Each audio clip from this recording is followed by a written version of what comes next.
السلام عليكم ورحمة الله وبركاته. نحمده ونصلي ونسلم على رسوله الكريم. أما بعد، فقد قال الله تعالى في القرآن المجيد والفرقان الحميد: وما أرسلنا من رسول إلا ليطاع بإذن الله ولو أنهم إذ ظلموا أنفسهم جاءوك فاستغفروا الله واستغفر لهم الرسول لوجدوا الله توابا رحيما.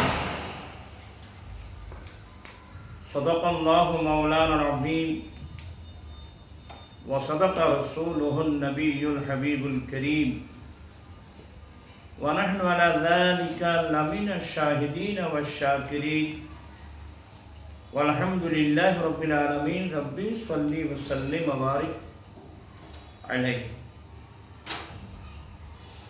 উপস্থিত প্রান্তীয় মুসলিম ভাই বোনেরা, বাংলাদেশ তথা পৃথিবীর যে প্রান্ত থেকে, কাছে দূরে যে দেশ থেকে আজকে আমার এই ভিডিওটা আপনারা দেখছেন, আমার সঙ্গে থাকার জন্য আপনাদেরকে ধন্যবাদ জানাচ্ছি, মোবারকবাদ জানাচ্ছি। অসুস্থ শরীর নিয়েও মানুষের অনুরোধে, শ্রোতাবৃন্দের অনুরোধে বিভিন্ন বিষয়ে আসতে হয়। আজকের বিষয়টা হলো যে হাজিল হারামাইন যারা হজ করতে যাবেন কিংবা উমরা করতে যাবেন, হাজিল হারামাইন হজ করে কিংবা হজের আগে কিংবা হজের পরে যখন মদিনাতুল মুনাওয়ারায় যাবেন, তো প্রশ্ন করা হলো, হুজুর, হাজিল হারামাইন হজের আগে কিংবা হজের পরে যখন মদিনাতুল মুনাওয়ারায় যাবেন, এখানে কোন নিয়তে যাবেন?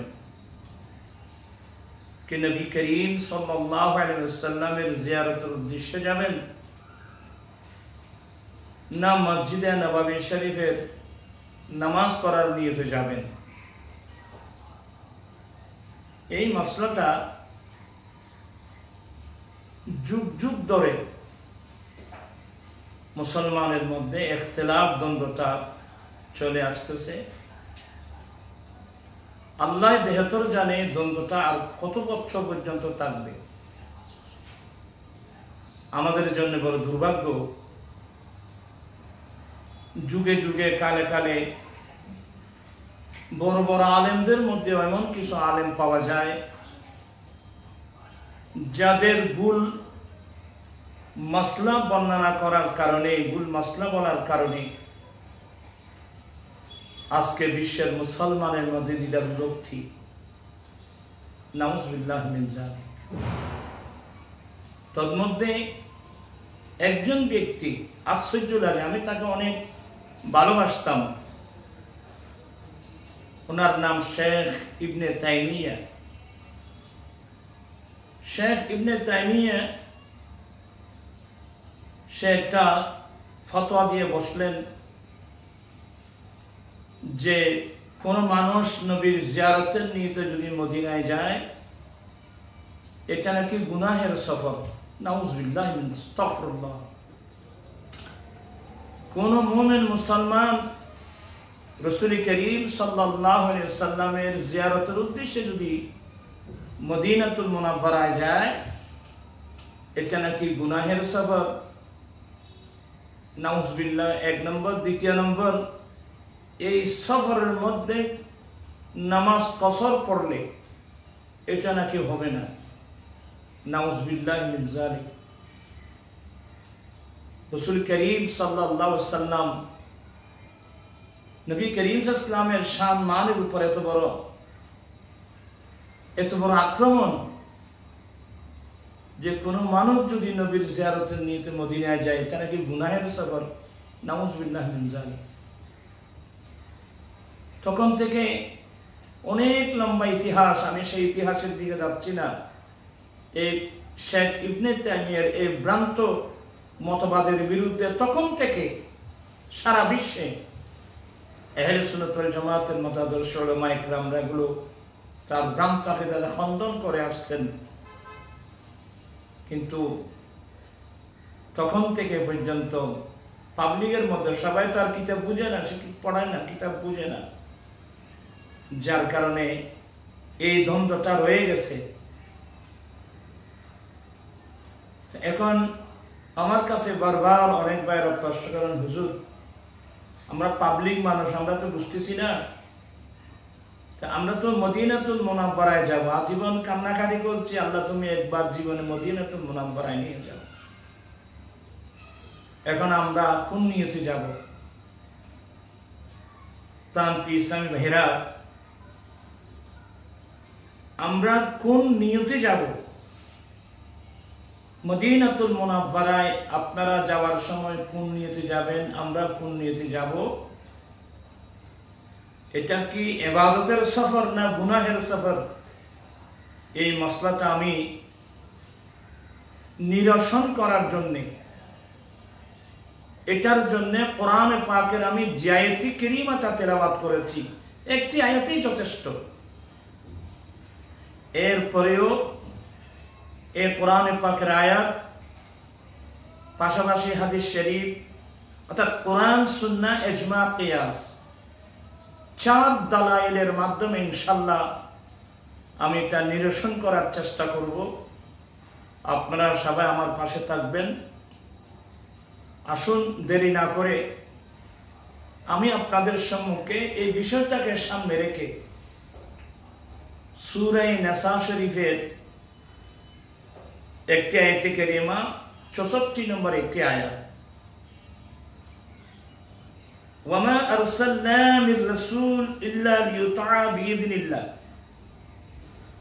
আল্লাহ বলেন, আমি সমস্ত রাসূলদেরকে এই জন্য পাঠিয়েছি। প্রাণপ্রিয় ইসলামী ভাইরা, যে যেখানে আছেন, যেখান থেকে এই ভিডিওটা দেখবেন, আমি খুব বিনয়ের সাথে বলবো, খুব মনোযোগ সহকারে শুনবেন। আল্লাহ বলেন, ওয়ামা আরসালনা মির রাসূলিন ইল্লা লিইউতা বিইذনিল্লাহ, এবং আমি যতগুলো রাসূল পাঠিয়েছি, সমস্ত রাসূলগুলো এই জন্য পাঠিয়েছি যাতে সবাই আল্লাহর নির্দেশে, আল্লাহর হুকুমে যেন তাদের ওদেরই অনুসরণ করেন, ওদেরই ইত্তেবা করেন। আমি সমস্ত রাসূল এই জন্য পাঠিয়েছি যাতে মানুষ, যাতে সবাই আল্লাহর নির্দেশে, আল্লাহর হুকুমে ওনারই যেন অনুসরণ করে, ওনারই যেন ইত্তেবা করে। এরপরে আল্লাহ বলছেন, ওয়ালাউ আন্নাহুম ইযযালামু আনফুসাহুম জাউকা। আল্লাহ প্রিয় রাসূল সাল্লাল্লাহু আলাইহি সাল্লামকে সম্বোধন করে বলছেন, এবং হে রাসূল, ওরা যখন নিজের নফসের উপর জুলুম করে, গুনাহ করে, অপরাধ করে, তো জাউকা, ওরা সবাই আপনি রাসূলের কাছে আসবেন। ফাস্তাগফিরুল্লাহ, অতঃপর ওরা আল্লাহর কাছে ক্ষমা প্রার্থনা করবেন। ওয়াস্তাগফারা লাহুমুর রাসূলু, এবং রাসূলও তাদের জন্য আল্লাহর কাছে ইস্তিগফার করবেন, সুপারিশ করবেন। লাওয়াজাদুল্লাহ তাওয়াবার রহিমা, আল্লাহ বলছেন অবশ্যই, নিঃসন্দেহে ওরা আল্লাহকে তওবা কবুলকারী, বড় দয়ালু পাবেন। সুবহানাল্লাহি ওয়া বিহামদিহি। প্রাণপ্রিয় ইসলামী ভাইরা, দেখেন, এই হলো আয়াতে কারিমার মোটামুটি অনুবাদ, তরজমা। আল্লাহ কি ফতোয়া দিলেন দেখেন তো। আল্লাহ বলছেন যে, হে রাসূল, এরা যখন তাদের নফসের উপর জুলুম করবে, অন্যায় করবে, ব্যভিচার করবে, তো ওরা গুনার বোঝা মাথায় নিয়ে, কাঁধে নিয়ে, জাউকা, আপনি রাসূলের কাছে আসবেন, আপনি রাসূলের কাছে আসবেন। দেখেন, এই কথাটা বলে সারা বিশ্বের মুমিন মুসলমানদেরকে আল্লাহ প্রিয় নবীর কাছে যাওয়ার জন্য উৎসাহিত করেছেন, নির্দেশ দিয়েছেন, উৎসাহিত করেছেন। হে রাসূল, এরা যখন তাদের নফসের উপর তারা জুলুম করবে, ব্যভিচার করবে এবং গুনার বোঝা নিয়ে তারা জাউকা, আপনি রসুলের কাছে আসবেন। রসুলের কাছে এসে কি করবেন? ফাস্তাগফিরুল্লাহ, অতঃপর ওরা আল্লাহর কাছে ক্ষমা প্রার্থনা করবেন। ওয়াস্তাগফারা লাহুমুর রাসূল, এবং রসুল তাদের জন্য আল্লাহর কাছে ক্ষমা প্রার্থনা করবেন, সুপারিশ করবেন। আল্লাহ নিজেই বলছেন লাওয়াজাদুল্লাহ তাওয়াবার রহিমা, ওরা অবশ্যই আল্লাহকে তওবা কবুলকারী বড় দয়ালু পাবেন। সুবহানাল্লাহি ওয়া বিহামদিহি। প্রাণপ্রিয় সাহেবেরা, একটি আয়াতই যথেষ্ট।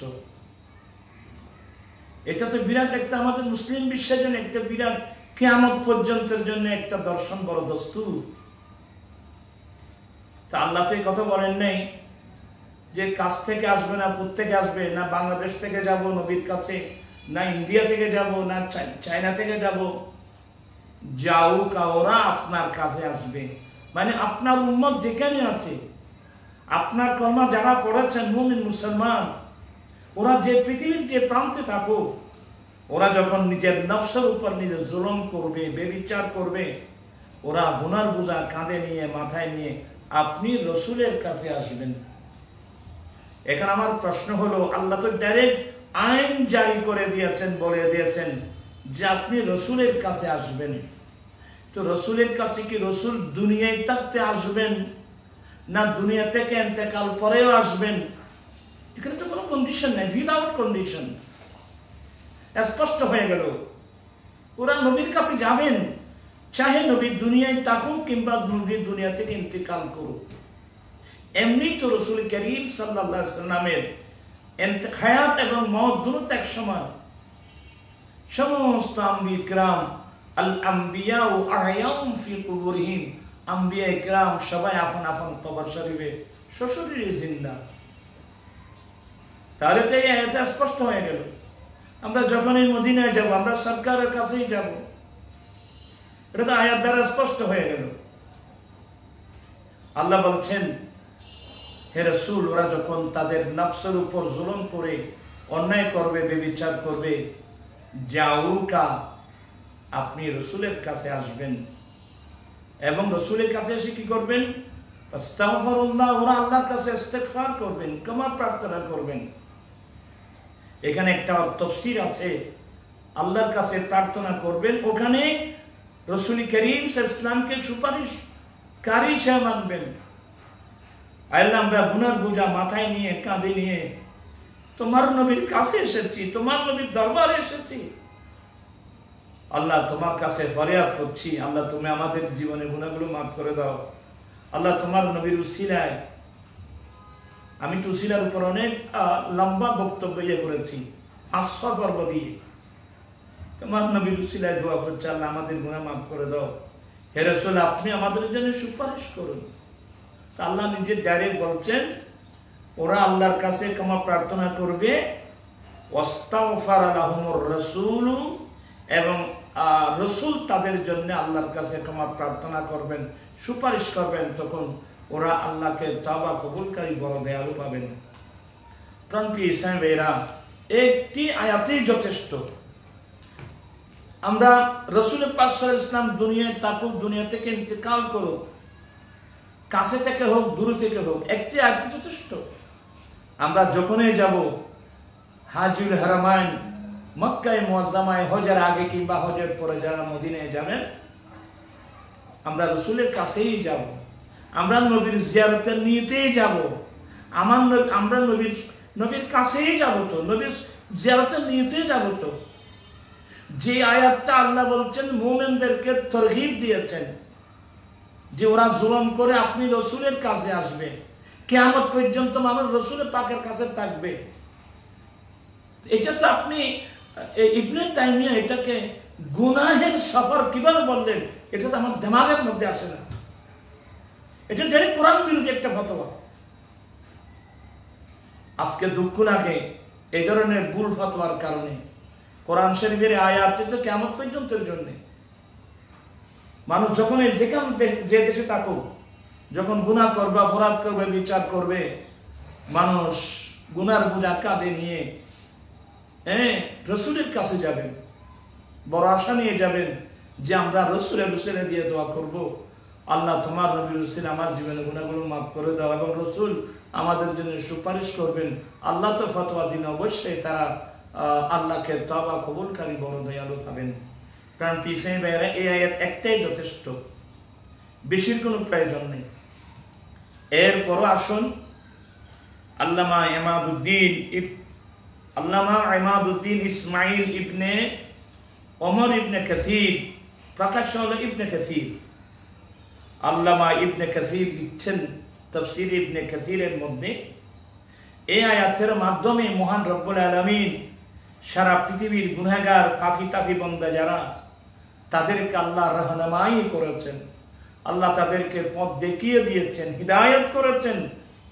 কি যখন তাদের থেকে গুনাহ হয়ে যাবে, অপরাধ হয়ে যাবে, গুনাহ অপরাধ করে ওরা যেন রাসূল করিম সাল্লাল্লাহু আলাইহি ওয়াসাল্লামের কাছে যায়, নবীর কাছে যাবে, এটাই উৎসাহিত করেছেন। এবং রাসূল পাক ইসলামের আল্লাহর কাছে ক্ষমা প্রার্থনা করবে, এবং রাসূল করিম সাল্লাল্লাহু আলাইহি ওয়াসাল্লামের কাছে দরখাস্ত করবেন, হে রাসূল আপনি আমার জন্য আল্লাহর কাছে সুপারিশ করুন, দোয়া করুন, নবীর উসিলা দিয়ে দোয়া করবে। এটা তো এই আয়াতের দ্বারা স্পষ্ট হয়ে গেল।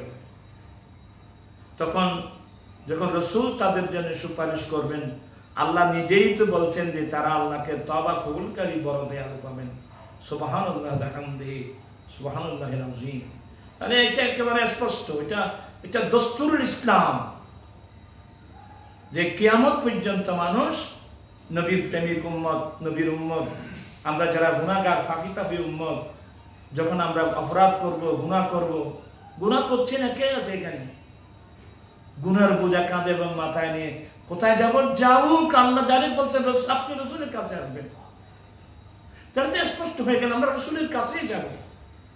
হাজুল হারামাইন, হজের আগে হোক, হজের পরে হোক, ওরা মদিনায় যাবে, রাসূল করিম সাল্লাল্লাহু আলাইহি ওয়াসাল্লামের জিয়ারতে নিতে যাবেন, নবীর কাছেই যাবেন। সেই নবীর উসিলা দিয়ে দোয়া করলে দোয়া কবুল হবেন, নবী সুপারিশ করবেন, নিজের জীবনের গুনাহগুলো আল্লাহ নবীর উসিলা মাফ করে দেবেন, এই আশা নিয়ে তো যাবেন। নবীর জিয়ারতে নিতে মদিনায় যাওয়াকে যে ব্যক্তি গুনাহের সফর বলছেন, আসলে সে নিজে নিজের নফসের উপর বড় মারাত্মক জুলুম করে বসছেন, আল্লাহর এই কোরআনের উপর মারাত্মক আঘাত করেছেন, আল্লাহর কালামের উপর আঘাত করেছেন। আল্লাহ কোরআন বলছেন ওরা গুনাহ করে নবীর কাছে যাবে, আর আপনি বলছেন নবীর কাছে যাওয়া জিয়ারতের নিয়তে গুনাহের সফর, এটা ডাইরেক্ট কোরআন বিরোধী। আসুন এই বিষয়ের উপর আমি কিছু অন্য লাইনের, বিশেষ করে এগুলো তো মাওয়াহিবুল দুনিয়ার মধ্যে আল্লামা ইমাম আবু মনসুর দাব্বাগ সুবহানাল্লাহ বিহামদিহি, আল্লামা জুরকানি আলাল মাওয়াহিবুল দুনিয়ার মধ্যে হাদিস এনেছেন। ইমাম আবু মনসুর দাব্বাগ, আল্লামা ইবনে নাজ্জার, আল্লামা ইবনে আসাকির, আল্লামা ইবনে জৌজি, এরা সবাই হাদিস নকল করেছেন। কোত্থেকে? হযরতে মুহাম্মদ বিন হারব হিলালি থেকে এই হাদিসটা নকল করেছেন। জুরকানি আলা মাওয়াহিবের মধ্যেও আছে, এবং পাশাপাশি ইবনে আসাকির নকল করেছেন, ইবনে জৌজি নকল করেছেন, হযরতে মুহাম্মদ ইবনে হারব হিলালি থেকে রওয়ায়াত করেছেন। মুহাম্মদ ইবনে হারব হিলালি বলছেন, আমি নবী করিম সাল্লাল্লাহু আলাইহি ওয়াসাল্লামের জিয়ারত করে আমি রাসূল করিম ইসলামের রওজা মুবারকের সামনে বসেছি। দেখেন হযরতে হারব মুহাম্মদ বিন হারব হিলালি বলছেন, আমি প্রিয় নবী সাল্লাল্লাহু আলাইহি ওয়াসাল্লামের রওজায়ে পাকে জিয়ারত শেষে ওখানে বসলাম, দেখলাম একজন আরবি মানুষ, গ্রাম্য মানুষ নবী করিম সাল্লাল্লাহু আলাইহি ওয়াসাল্লামের জিয়ারত করলেন। নবী করিম সাল্লাল্লাহু আলাইহি ওয়াসাল্লামের জিয়ারত শেষে উনি প্রিয় নবীকে সম্বোধন করে বলছেন, ইয়া খায়রার রাসূল, হে রাসূলদের রাসূল, হে রাসূলদের রাসূল, অর্থাৎ ইয়া রাসূলুল্লাহ, আল্লাহ তাআলা আপনি নবীর উপর একটা সহি কিতাব নাযিল করেছেন। ইয়ার ওই গ্রাম্য মানুষটা বলছেন, ইয়া রাসূলুল্লাহ, আপনার উপর তো আল্লাহ একটা সহি কিতাব নাযিল করেছেন, অর্থাৎ কোরআন মাজিদ নাযিল করেছেন।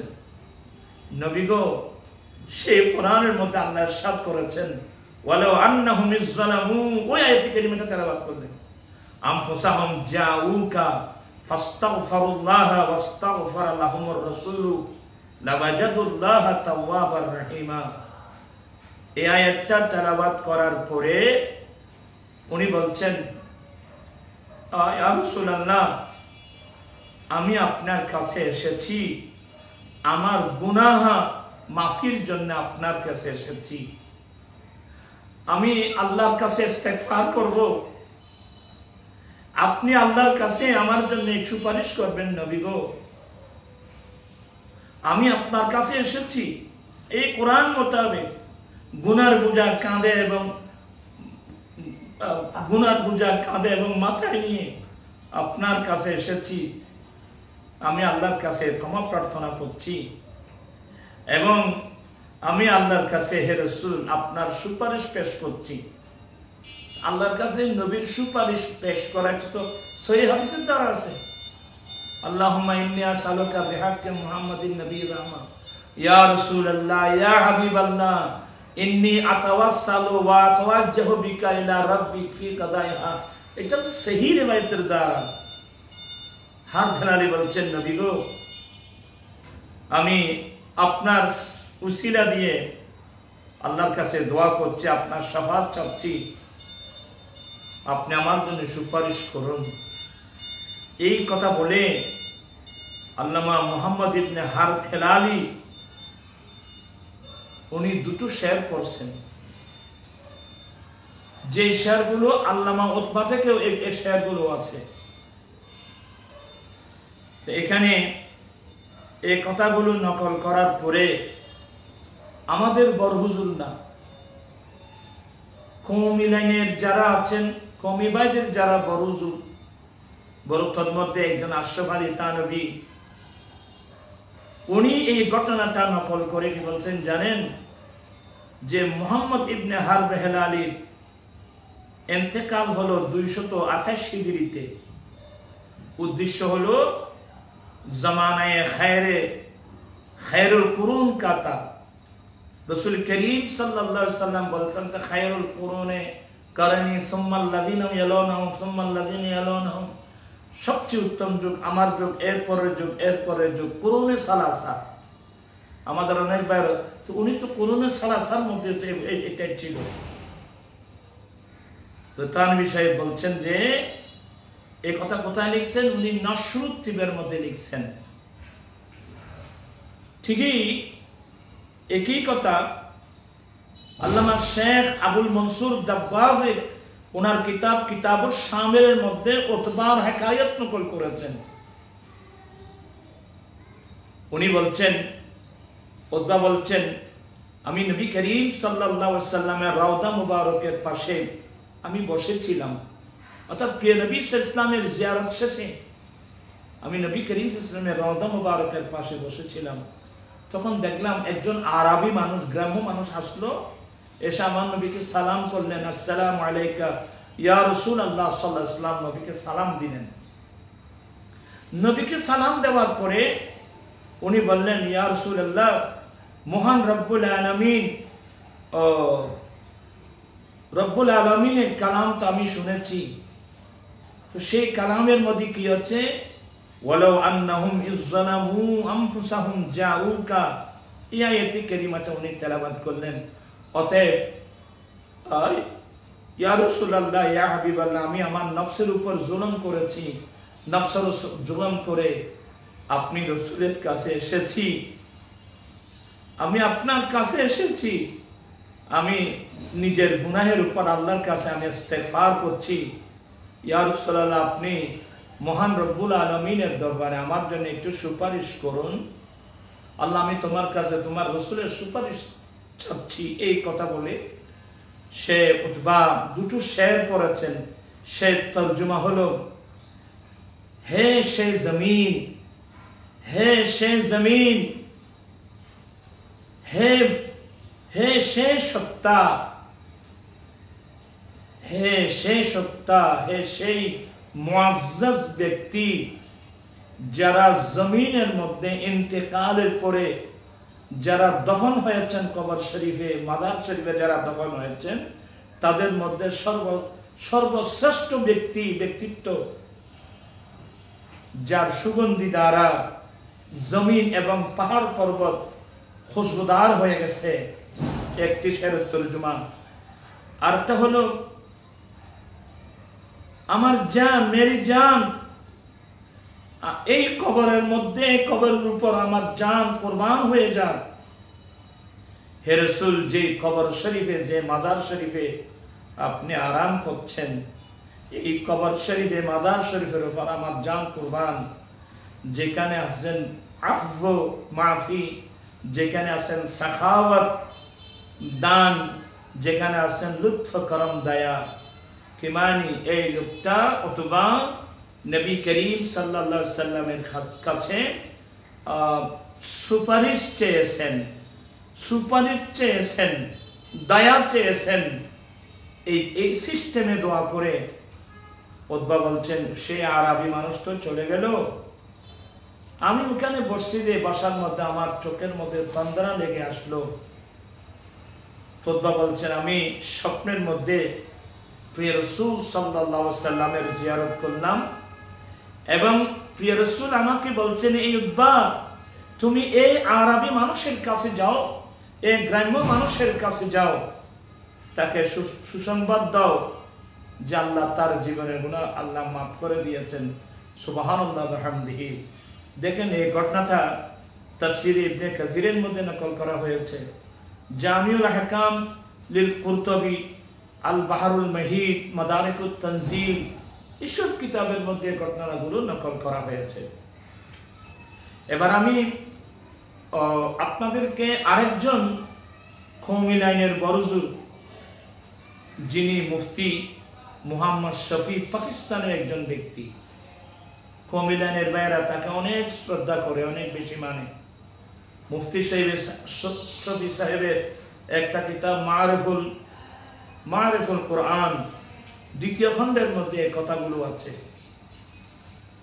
তো উনি কি লিখছেন দেখেন, ये आयत अगरचे खास वाक़याए मुनाफिकीन के बारे में नाजिल हुई। मुफ्ती शफी বলছেন, যদি বা এই আয়াতে কারিমাটা বিশেষ করে মুনাফিকদের শানে নাজিল হয়েছে, लेकिन इसके अल्फाज से एक आम जाबिता निकल आया। কিন্তু এই আয়াতের আলফাজ দ্বারা একটা আম, একটা জেনারেল দস্তুর, কিয়ামত পর্যন্ত মুসলমানের জন্য একটা জাবেতা দস্তুর বেরিয়ে আসছেন। সেটা কি, जो शख्स रसूलुल्लाह सल्लल्लाहु अलैहि वसल्लम की खिदमत में हाजिर हो जाए। देखें, যে ব্যক্তি নবী করিম সাল্লাল্লাহু আলাইহি ওয়াসাল্লামের খিদমতের মধ্যে যাবেন और आप उसके लिए दुआए मगफिरत कर दें, तो उन्हीं तो আল্লাহর কাছে ইস্তেগফার করবেন এবং রাসূল করিম সাল্লাল্লাহু আলাইহি ওয়াসাল্লাম যদি ওনার জন্য মাগফিরাতের জন্য দোয়া করে দেন, অর্থাৎ আল্লাহর কাছে সুপারিশ করেন, আয় আল্লাহ তুমি এদের জীবনের গুনাহগুলো তুমি আল্লাহ, ওরা গুনার বোঝা মাথায় নিয়ে, কাঁধে নিয়ে অনেক দূর দূরান্ত থেকে সফর করে আমার কাছে আসছে, আল্লাহ তোমার কাছে ক্ষমা প্রার্থনা করছেন, আল্লাহ আমিও তার জন্য সুপারিশ করছি, আল্লাহ তার গুনাহ মাফ করে দাও। তো বলছেন, উসকি মাগফিরাত জরুর হো যায়গি। যদি এই ধরনের হয়, মুফতি সাহেব বলছেন অবশ্যই রাসূল করিম সাল্লাল্লাহু আলাইহি ওয়াসাল্লামের এই সুপারিশের কারণে তার গুনাহ মাফ হয়ে যাবে। সুবহানাল্লাহ ওয়া বিহামদিহি। এরপরে লিখছেন, ওরা হযরত সাল্লাল্লাহু আলাইহি ওয়াসাল্লাম কি খিদমত মে হাজিরি।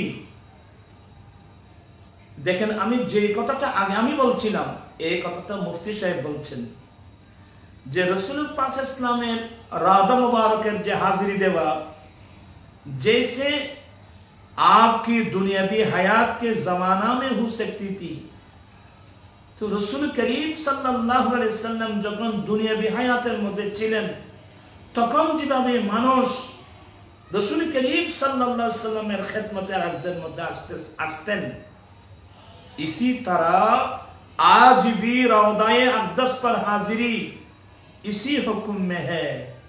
देखें एखोनो पर्यन्त नबीर इंतेकालेर शत शत हजार बछर परेও एखोनो नबी करीम सल्लल्लाहु अलैहि वसल्लमेर रौदा मुबारके गিয়ে उपस्थित हवा हाजिरी देवा, এটা ওই দুনিয়ায় থাকতে যে হুকুম ছিল এখনো সেই হুকুমের মধ্যে আছেন।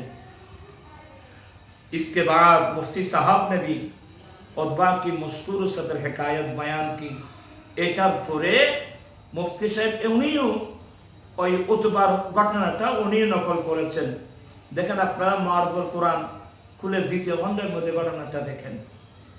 সুবহানাল্লাহ ওয়া বিহামদি। আমি যে কথাটা বলছিলাম, তা আল্লাহ বলছেন যে ওরা, হে রাসূল, এরা যখন তাদের নফসের উপর জুলুম করবে, গুনাহ করবে, ওরা যাও আপনার কাছে আসবে, কাছ থেকে আসবে না, দূর থেকে আসবে, কোনো কন্ডিশন নাই। নবীর উম্মত যেখানে আছে, যে দেশে, ওখান থেকে আসবে, এসে আল্লাহর কাছে ক্ষমা প্রার্থনা করবে এবং রাসূল তাদের জন্য সুপারিশ করবেন। অবশ্যই তারা আল্লাহ সুপারিশ কবুলকারী, বড় দয়ালু পাবেন। সুবহানাল্লাহ ওয়া বিহামদিহি। প্রাণ পিসাই ভাইরা, একটি আয়াতেই যথেষ্ট। দেখেন এখানে মুফতি শহীদ সাহেব উনিও মারফুল কোরআনের মধ্যে আনছেন, আশরাফ আলী থানভী ওনার কিতাব নসরুদ্দীনের মধ্যে এই কথাগুলো আনছেন। অতএব এরপরে এক প্রসিদ্ধ মারুফ দেওবন্দে আরেক হুজুর শেখ মোহাম্মদ সরফরাজ, উনি উদ্বার ঘটনা নকল করেছেন। এই কথা বর্ণনা করেছেন যে রসুল করিম সাল্লাল্লাহু আলাইহি ওয়াসাল্লামের কাছে যাওয়া নবীর দুনিয়া যখন ছিল সেই সময়ের জন্য সীমাবদ্ধ নয়। নবীর উম্মত কিয়ামত পর্যন্ত যে দেশে থাকো, যেখানে থাকো, যখন ওরা নফসের উপর জুলুম করবে, অন্যায় করবে, বিচার করবে, ওরা বড় আশা নিয়ে নবীর কাছে আসবে, নবীর কাছে আসবে এবং আল্লাহর কাছে ক্ষমা প্রার্থনা করবে। অবশ্যই রাসূল তাদের জন্য সুপারিশ করবেন। আল্লাহ নবীর সুপারিশের উসিলায় জীবনের গুনাহগুলো মাফ করে দেবেন। এই একটি আয়াতেই যথেষ্ট। আমরা কোন উদ্দেশ্যে মদিনায় যাব? আমরা মদিনায় যাব হজের আগে যাই কিংবা হজের পরে যাই, আমরা মদিনায় যাব, আমরা সরকারের দু আলমের কাছে যাব, আমরা প্রিয় নবীর জিয়ারতের নিয়তে যাব। আল্লাহ সবাইকে সেই তৌফিক দান করুক। ওয়া আখিরু দাওয়া। আজকের এই পর্বে ইনশাআল্লাহ এই আয়াতের কয়েকটা ব্যাখ্যা দিলাম, কয়েকজন ব্যক্তির, এগুলি একটাও আমাদের ঘরানার নাম। এরপরে তাদের আরেকজন মাওলানা জফর আহমদ উসমানীও এই ঘটনাটা নকল করেছেন, উনিও সে একমত। তাহলে স্পষ্ট হয়ে গেল আমরা মদিনায় যাব, হজের আগে যাই কিংবা হজের পরে যাই, আমরা মদিনায় যাব, আমার নবীর জিয়ারতের নিয়তে যাব, নবীর উসিলাত, নবীর কাছে